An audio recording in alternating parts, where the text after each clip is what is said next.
Hello and welcome to a Thought in Time podcast. I am Fortinaj.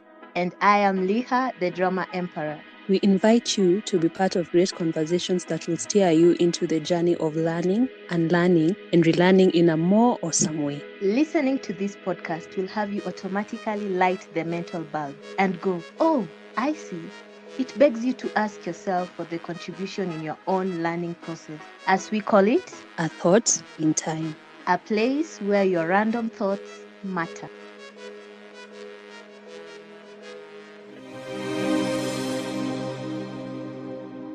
We are so quick to react than to think and just try to. It's like because you have a phone, you can just randomly say, "Oh, this is happening," without proper thought process. Because Babu, there are some people who are saying now they are going to like block and stop following influencers who didn't speak on the femi side. Which the question I want to ask you: if your favorite influencer or your favorite creative or your favorite, let's say, celebrity did not speak about femicide, I'm asking you, will you block them? Will you stop following them? What will you do? Like your favorite person has not spoken about it.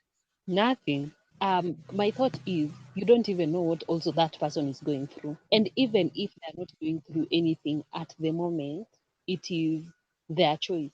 In fact, I'd rather an influencer who doesn't say anything on a particular topic than an influencer that goes on their platform and says something not because they want to say it, but because other people are, which means therefore that individual doesn't have a sense of direction or a sense of grounding, because that means that he or she or they or them are going with the masses, and so they can be easily swayed to whichever direction that everyone is going to or moving toward. Okay, so my thinking is I don't expect anything from anyone. The same way I don't expect anyone to be expecting anything from me, despite me not being an influencer, what.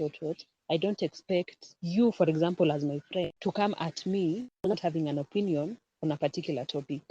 And then now you want to start hating me because I simply said that at the moment I don't have an opinion on that particular thing, or I don't have the capacity to get into that particular topic. So I wouldn't do anything. Yeah, that's my response.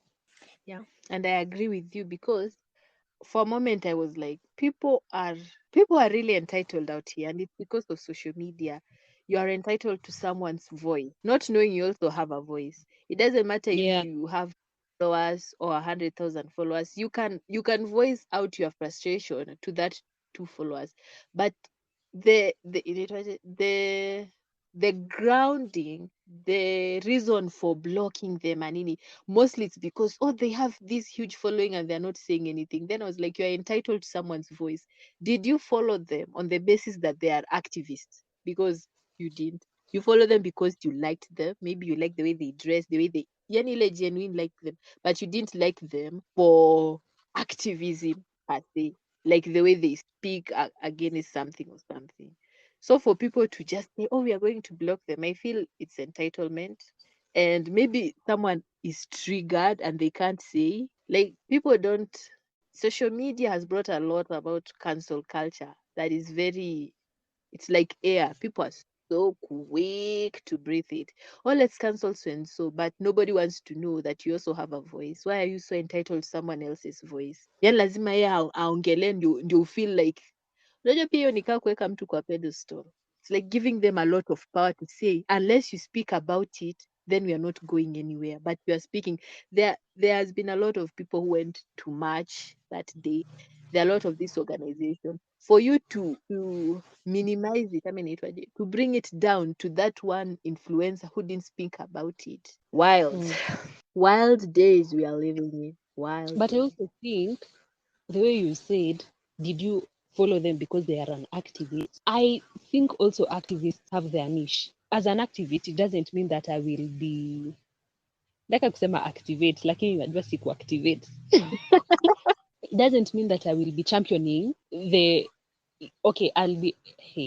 I'll have sijui hiyo word, sijui what activists wanafanya nini, their act. Unaona kama a teacher teaches, but as a teacher, What? listen, hear me out, kwanza. As a teacher, just because you are a teacher and you teach doesn't mean you teach every subject, especially in high school. Ukifika high school, huko ukifika university. As a teacher, when you teach, you specialize on a particular subject, and that is the subject that you teach.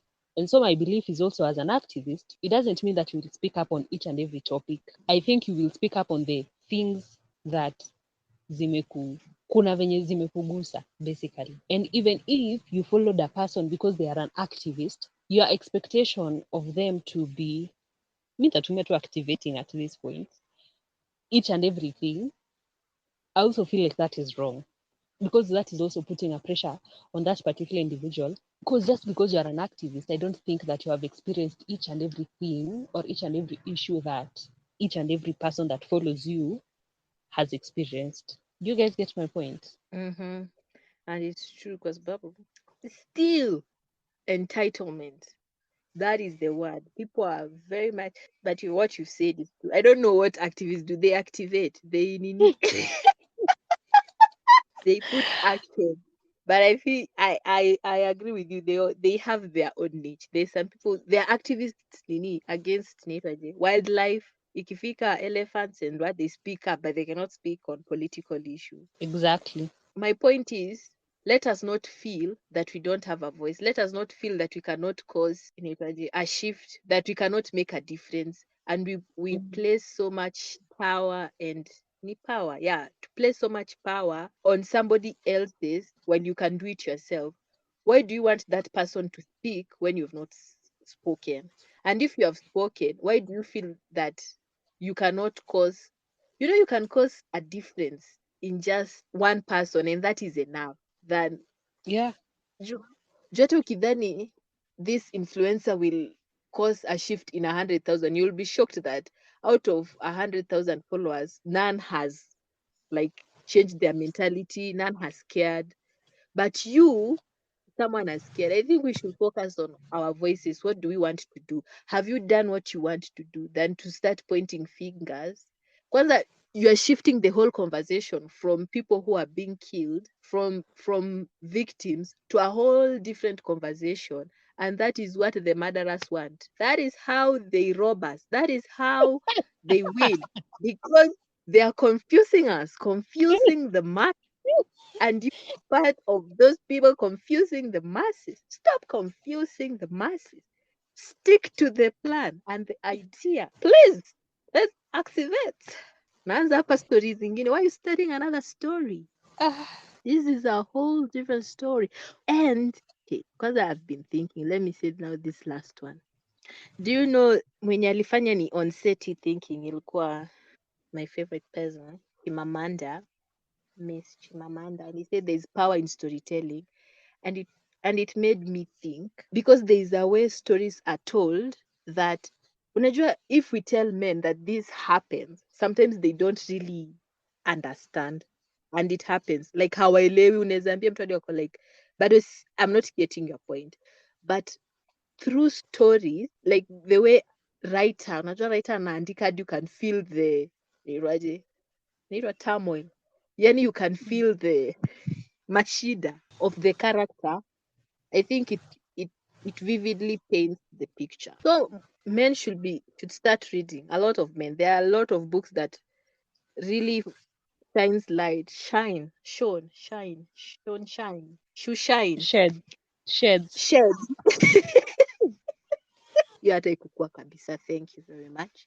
That shed light on on issues. And for okay, kutoka kitambo, for a while. No, long time ago, because it's not that long, but I didn't like when people said that they're starting to speak about gender equality or something like that because they have a daughter. It used to make me angry.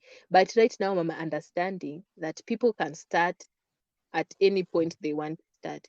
If it's you having a daughter that makes you now want to understand to be a lady in this street, then so be it. At the end of the day, it is the end that matters, not the means. So that's why I am relearning, I am learning, I am unlearning to see things from very different. But yeah, that's it. That means say we have a newsletter where we can also tell you stories, and through the stories and through the poems and through the articles, you get to understand some of the views that we are trying to put out, and you can learn a few things. That's my kanini.